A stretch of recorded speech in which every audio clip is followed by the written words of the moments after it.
Imagine finding out that the person who just talked you through the absolute worst week of your life, Right. the person who perfectly validated your feelings, who understood exactly why you were so stressed, and who made you feel completely seen and just, well, less alone. Yeah. Imagine finding out that they were actually just a string of code running on a server farm in Nevada. It's wild to think about. Right. Like, would you feel betrayed? Or would you just be incredibly grateful that you weren't lonely anymore? That is the big question. Today, we are looking at a source text called Convergence of Connectivity and Connections. And we are unpacking the exact moment we blur the line between human empathy and algorithmic output. So welcome to the deep dive. Glad to be here. We know you're curious, and you follow these shifts closely. You want to understand the underlying mechanics shaping our world, but without drowning in information overload. Absolutely. It's a lot to sift through. It really is. So our mission today is to pull apart exactly how the digital revolution is fundamentally rewiring the architecture of human interaction. We are exploring the entire spectrum here, from the lossless emotional compression of the memes you share, all the way to the artificial intelligence you might legitimately consider a close friend in the near future. Because it really is a structural rewiring of the human experience. I mean, we are no longer just looking at new gadgets or faster processors. Yeah. We are living in an era where technology has basically constructed a global nervous system, one that operates entirely outside of traditional geographical and cultural boundaries. A global nervous system, I like that. Right. And for the first time in human history, we are participating in a genuinely borderless society. And that lack of friction, it's altering our psychology at a foundational level. Okay, let's unpack this. Yeah. Because to really grasp the implications of, say, hyper-realistic VR or emotionally intelligent AI, we have to look at the mechanics of how our digital voice got here in the first place. It's not just a story of things getting faster. It's a story of how we capture and transmit the human soul across fiber optic cables. Well, if you look at the underlying architecture of early internet communication, it was fundamentally asynchronous and incredibly low bandwidth. Like dial-up days. Yeah, exactly. You had text-based chat rooms, you had early email protocols, and the constraint wasn't just speed, right? It was emotional data limitation. Emotional data limitation. Yeah, because when you communicate solely through plain text over an asynchronous network, you are essentially forcing the complexity of human thought and emotion through a very, very narrow pipe. You lose so much in that bite. You do. You strip out prosody, you strip out micro-expressions, you even strip out the cadence of breath. Right, you're basically sending a transcript of your brain, but none of the music. Yeah, that's a great way to put it. And waiting for a reply back then, I mean, that was an entirely different psychological state. Yeah. Sending an email in the late 90s had a built-in expectation of latency. You knew it would take time. It was like the Postal Service. Exactly, like sending a message in a bottle. But today, the infrastructure defaults to synchronous, high-fidelity communication. It's like we went from that narrow pipe to a massive broadband highway where we expect instant, real-time, multimedia interaction.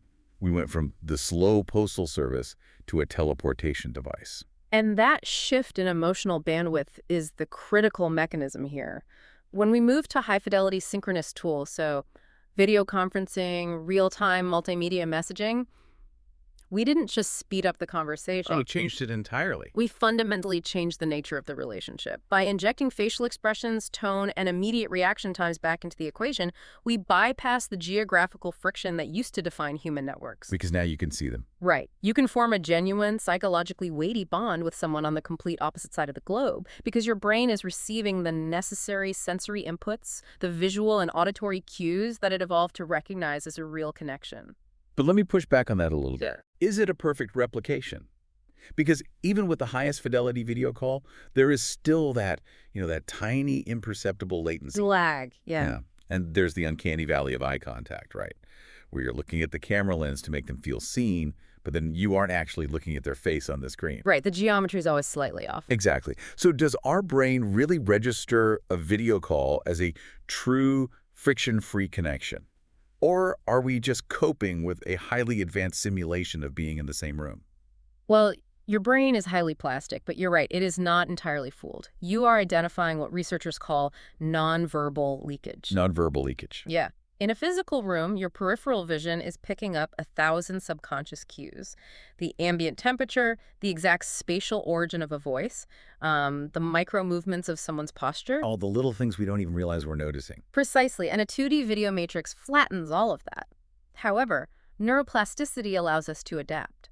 We learn to extract emotional resonance from the 2D plane. We bridge the gap. We do. The empathy gap closes just enough to recognize shared humanity.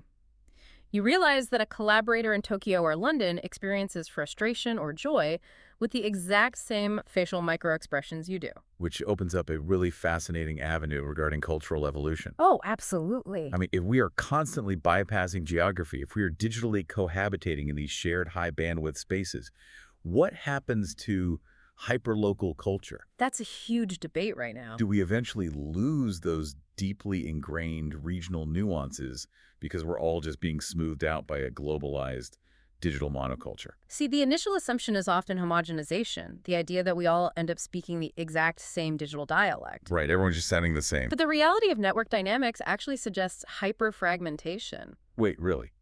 Hyperfragmentation? Yeah. When you transcend physical boundaries, you don't just blend everything into a gray paste. You allow for the hyper-acceleration of niche cultures. Ah, I see. Your identity is no longer anchored to your physical zip code. It becomes anchored to the specific digital nodes you frequent. So global exposure doesn't erase local culture. It forces local culture to compete with a million other inputs. And that creates these incredibly complex, hybridized identities. And as we develop these hybridized identities, we clearly hit a wall with traditional language. Which brings us to something I find mechanically fascinating. Language had to catch up. It did. As the speed of our communication outpaced our ability to actually type out nuanced emotional states, we had to invent an entirely new syntax. We developed memes, emojis, and GIFs. What's fascinating here is that this is a vital sociolinguistic evolution. We often dismiss emojis or memes as a degradation of language. Right, like we're forgetting how to read. Exactly. But mechanically, they are the exact opposite. They are a highly efficient injection of context into a medium that desperately lacks it. But a lot of people might look at this and argue we are literally devolving back to cave paintings. I hear that argument all the time. I mean, we spent millennia building massive vocabularies and complex grammatical structures to articulate precise thoughts. And now we are just sending each other a looping 3-second video of a cat falling off a table. Right. How is that not a massive step backward for human intellect? Because you are assuming the text was sufficient in the first place. Okay. Plain text is actually a very poor medium for conveying emotional subtlety without, pages and pages of exposition.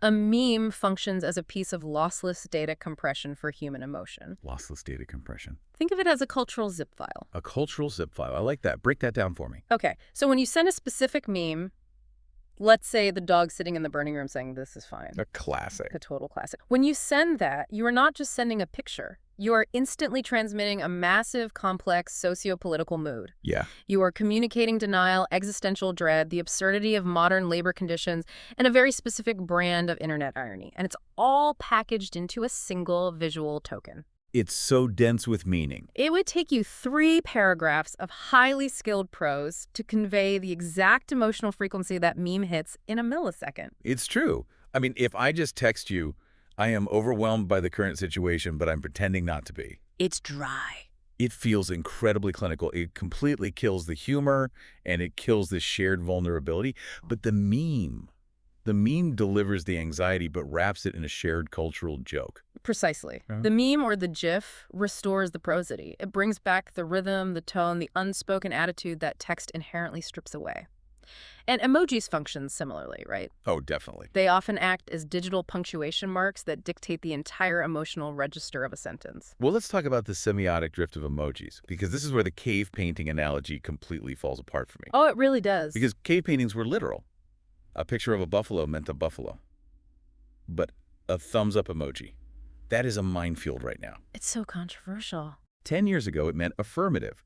Today, depending on the recipient's age, the platform you're on, and the specific history of the relationship, a solitary thumbs up can be an act of profound linguistic violence. It really can. It can literally mean, I am acknowledging your message, but I hold you in such low regard that I refuse to offer a single actual word in response. And that is a perfect example of linguistic sophistication, not degradation. The thumbs Yeah. up has become a weaponized The boundary. weaponized boundary, wow. It carries intense emotional subtext. We have collectively assigned massive unspoken cultural weight to a handful of pixels. Yeah. And this shared digital syntax, this ability to universally parse the exact flavor of sarcasm in a specific GIF or the passive aggression of a specific emoji, this is the foundational language required to build borderless communities. You need the language first. You cannot build a global community without a shared emotional vocabulary. Right, because once you possess that shared vocabulary and you possess the high bandwidth infrastructure to use it instantly, you are no longer constrained by the people who just happen to live near you. And geography doesn't matter anymore. We see a total redefinition of social dynamics. The source material points out that community moves from being a function of physical proximity to being a function of hyper-specific affinity. Historically, your community was an accident of geography. Pure chance. Pure chance. You lived in a specific town, you went to a specific school, and you formed bonds with the people available in that limited radius. Whoever was around. Exactly. And this forced a certain type of social cohesion. You had to learn to tolerate people who viewed the world fundamentally differently than you did simply because you shared a property line or a local grocery store. Right. The friction of proximity demanded compromise. It's like growing up in a tiny, isolated village. You don't get to choose your neighbors, so you stick to safe topics. You keep the peace. Yeah. You talk about the weather, you talk about local infrastructure. You avoid deep ideological debates because you have to see these people every single day. You can't escape them. But the digital infrastructure turns that village into an infinite university campus. You never have to talk to the physical neighbor again. Exactly. On this infinite campus, you can bypass the general population entirely. You can instantly locate a highly specialized subculture. Wherever you're into. If you are deeply obsessed with restoring, I don't know, 1970s audio equipment, Sure. or if you hold a highly specific niche political philosophy, you no longer have to feel alienated in your physical town. You log on and you find 10,000 people who share your exact intellectual and emotional baseline. But hold on, isn't that inherently dangerous? In what way? I mean, finding your tribe sounds beautiful on paper, but aren't we just building massive, globally distributed echo chambers? If you spend all your emotional energy inside a Discord server where everyone agrees with your exact worldview and everyone validates your specific obsessions, you lose the muscle memory for tolerance. You do. You lose the ability to navigate the messy, frustrating reality of dealing with people who are different from you. That is the structural trade-off of frictionless affinity. When you remove the geographical mandate to cooperate with diverse viewpoints, you risk intellectual stagnation disguised as community. Stagnation disguised as community. That hits hard. The psychological comfort of the echo chamber is immense. It provides immediate validation. But as you pointed out, it atrophies the social muscles required for civic engagement. The muscles just weaken. If your primary emotional support network lives entirely in the cloud, your motivation to invest in the physical infrastructure of your local neighborhood, your local school board, your city council, your physical neighbors, it plummets. Which fundamentally fractures our definition of home. Totally. I mean, if home is where you feel most understood for millions of people, home is a digital server. That's a profound shift. But living on this infinite campus comes with a relentless psychological tax. Because when you are exposed to a global network of hyper-specific communities, you aren't just seeing their ideas, you are seeing their curated successes. Highlight reels. Exactly. We have to talk about the second-order effects of this connectivity, specifically the mutation of FOMO. The text calls out the fear of missing out directly. The fear of missing out is so often trivialized, right, as just a desire to attend a social event. Like, oh, I missed a cool party. Yeah. But in a hyper-connected architecture, FOMO mutates into a chronic existential status anxiety. It is no longer about missing a party. It is about a perceived failure to optimize your life when compared against a global data set of curated perfection. Let's drill down into the evolutionary mechanics of this, because I think it explains why it hurts so much. Let's do it. We are operating ancient biological hardware. Our brains evolved to track our social standing in a tribe of maybe 150 people, Dunbar's number, right? Correct. Dunbar's number. In a hunter-gathering context, your social status within that small physical group was a matter of literal survival. Life or death. If you fell to the bottom of the hierarchy, You were isolated, you lost access to resources, and you were in physical danger. So your brain developed a highly sensitive alarm system to monitor your standing constantly. Checking to see who's doing better than you. Right. When you perceived others succeeding while you stagnated, that alarm triggered a stress response to motivate you to improve your position in the tribe. So you take that ancient, highly sensitive alarm system and you plug it into a global algorithm. It breaks. For all of human history, you compared your unedited reality, your messy living room, your bad hair days, your arguments with your spouse, to the unedited reality of the 100 people physically around you. Because you saw everything. You saw them struggle, too. But now you open an app and you are comparing your mundane Tuesday morning against the algorithmic highlight reel of 10,000 flawless avatars. It's completely asymmetrical. Why doesn't our rational brain just step in and say, hey, this is a filter, this is staged, ignore it? Why does the ancient hardware override our logic? Because the visual cortex processes the image as reality way before the prefrontal cortex can apply rational context. Oh, really? It's a speed issue. It's a processing speed issue. You are experiencing what the philosopher Jean Baudrillard would call a simulacrum, A simulacrum. a copy without an original. The curated images on a social feed are hyper-real. They present a version of life that is cleaner, brighter, and way more successful than actual physical reality. Than anyone's reality. Exactly. When your brain processes millions of these hyper-real data points, it honestly doesn't matter if you intellectually know they are staged. The brain still reacts. The sheer volume of the data overwhelms your rational defenses, and your evolutionary threat detection system sounds the alarm. It tells you that you are failing, that you are at the absolute bottom of the global hierarchy. It is basically an algorithmic hack of our survival instincts. That's exactly what it is. And the mental bandwidth required just to absorb that and not spiral into inadequacy is staggering. I mean, you are managing your own digital persona, carefully crafting your own hyperreal output, while simultaneously trying to defend your psyche against the output of everyone else. Oh, it's exhausting. It's an economic driver for the platforms, obviously, but a massive psychological drain on the user. And that internal anxiety, the feeling of inadequacy driven by curated perfection, that is only one polarity of the network's psychological impact. What's the other? If the inward reaction is anxiety, the outward reaction facilitated by the exact same architecture is uninhibited hostility. Ah, the empathy deficit. The text highlights this as a severe challenge.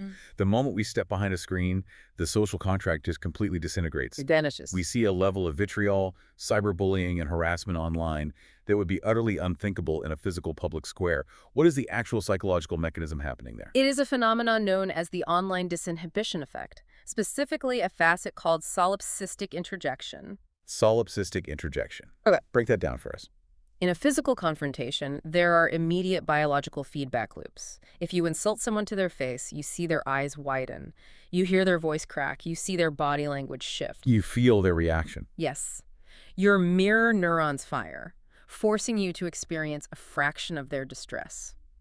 That is the biological basis of empathy. Right. Furthermore, you face the immediate threat of physical retaliation or immediate social ostracization from the surrounding crowd. So it's like road rage. I always use this analogy. It's a great one. The person driving a 2-ton SUV who screams obscenities at you for merging too slowly is probably a perfectly polite person in a grocery store. Usually, yeah. If they bumped your cart with their cart, they would apologize profusely.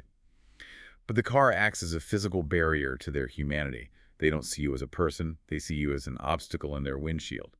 The screen is the car window. The road rage analogy captures the barrier perfectly, but online disinhibition actually goes much further because of the total absence of physical consequence. Because you can't crash a forum post. Exactly.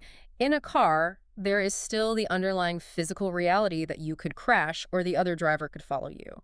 On an anonymous message board, the physical threat is zero. Zero. This leads to that solipsistic interjection.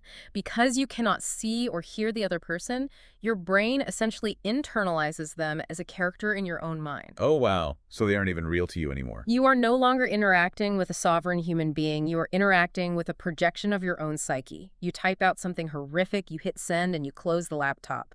The asynchronous nature means you don't even have to witness the fallout. You have completely severed the empathetic feedback loop. Solipsistic interjection. That is a terrifying concept. Yeah. You were essentially just arguing with a ghost you invented in your head while doing real psychological damage to a human being you refuse to acknowledge. That's the tragic reality of it. So, if the architecture of the 2D screen naturally severs empathy by hiding the human, how do we design an empathetic environment? We can't just mandate that people be nice. No, that never works. Do we have to engineer friction back into the system? That is the primary architectural debate of modern platform design.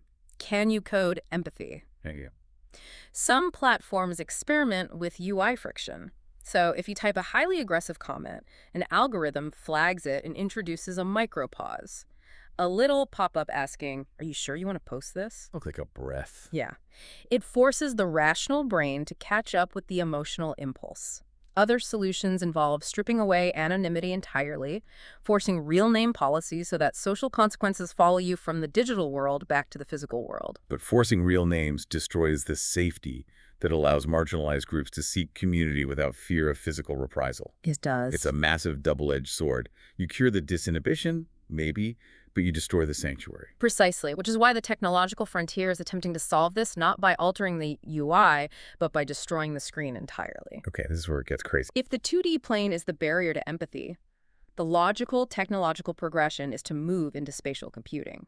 This is where virtual and augmented reality transition from gaming peripherals to fundamental communication infrastructure. Erasing the screen entirely. Let's really dig into the mechanics of this because it feels like we are on the precipice of a monumental shift here. We absolutely are. Right now, I'm looking at a laptop.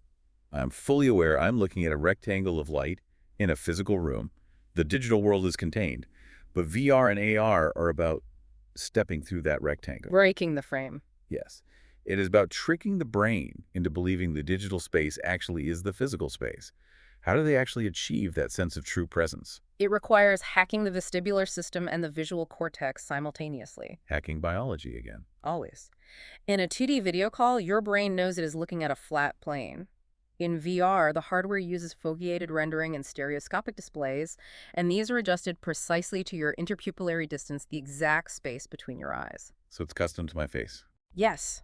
It mimics how your eyes naturally converge on physical objects in the real world. So it is feeding my brain the exact mathematical light data it expects to see if an object were actually, say, 2 feet in front of me. Yes.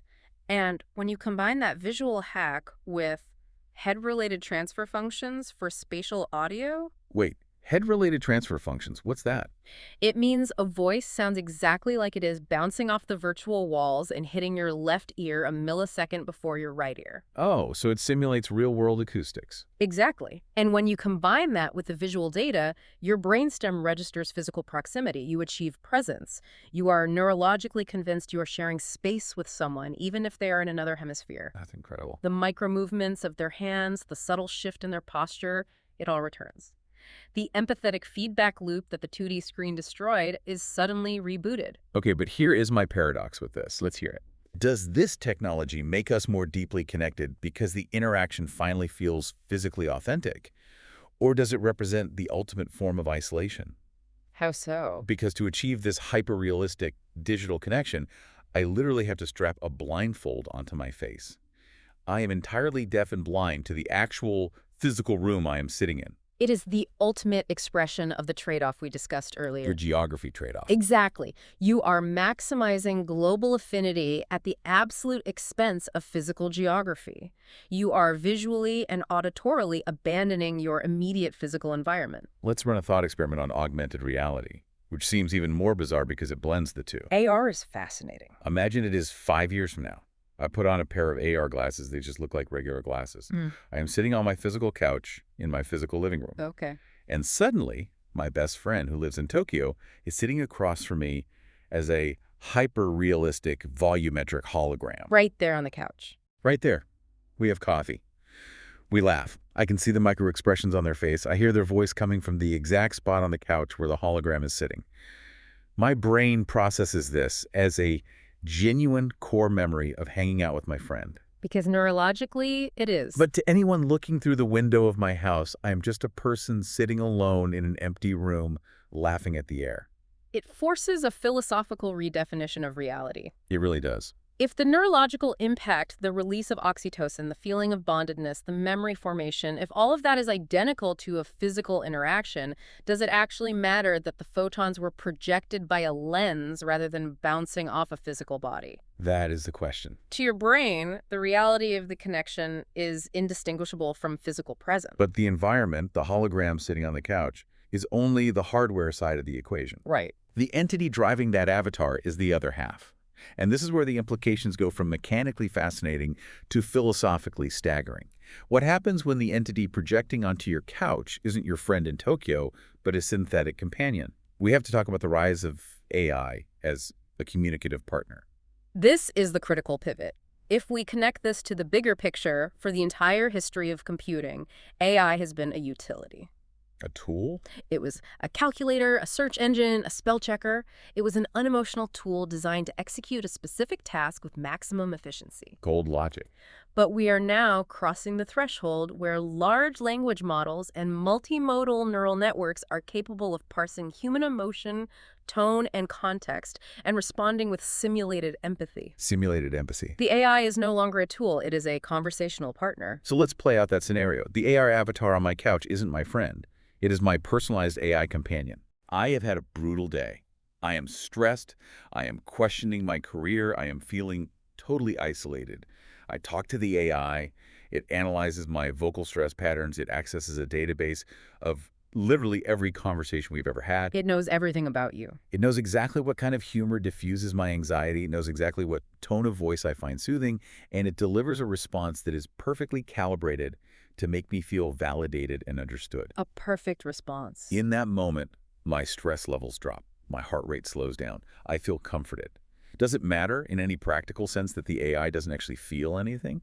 Is simulated empathy just as good as real empathy if the physiological result for the user is identical? You are outlining the emotional equivalent of the Chinese room experiment. I was wondering if we'd get there. If a system simulates understanding so perfectly that it is indistinguishable from true understanding, is there a meaningful difference? Is there? From a purely utilitarian biological standpoint, if your cortisol levels drop and you feel less lonely, the AI has successfully executed the function of a companion.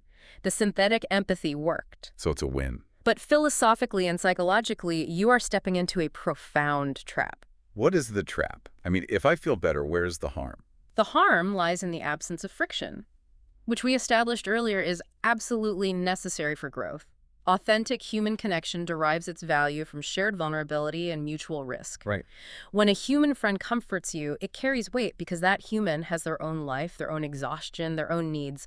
They are sacrificing their time and emotional energy to hold space for you. They have skin in the game. I have skin in the game. And AI has no skin in the game. Its empathy is an algorithmic output designed to maximize engagement. It requires no sacrifice on its part. So it's the ultimate curated echo chamber, but applied to a one-on-one relationship. Yeah. Human relationships are inherently messy.